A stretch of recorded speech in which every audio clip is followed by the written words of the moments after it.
The collapse of the Philippine peso, 260 million flood control project in Tuba, Benguet, is yet another painful reminder of how corruption and incompetence continue to plague this administration.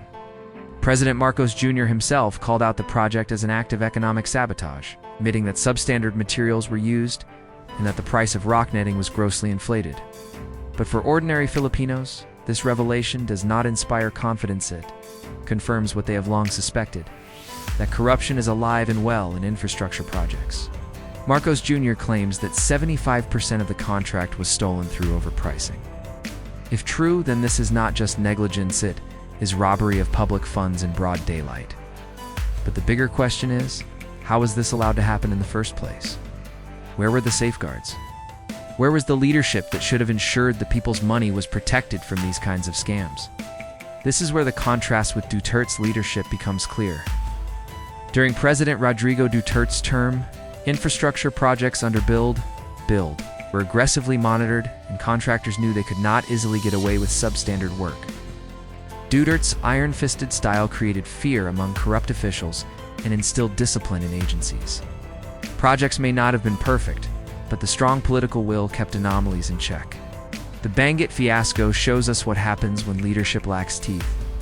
Calling something economic sabotage is one thing, but Filipinos demand real accountability. Who approved this contract? Who signed off on the overpriced materials?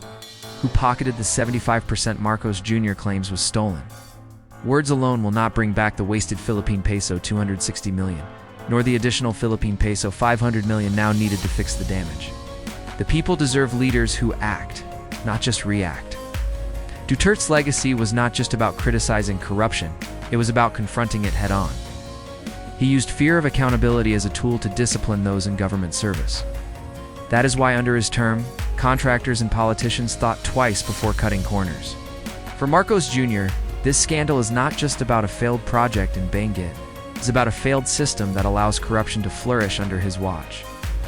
Unless real reforms and punishments follow, this incident will be remembered as yet another example of weak governance. At the end of the day, Filipinos are tired of excuses. They want leaders who value every peso of public funds. Leaders who will not tolerate theft disguised as infrastructure. Duterte supporters know this well. Leadership without political will is nothing more than lip service. Lip service does not build flood control, it only builds frustration.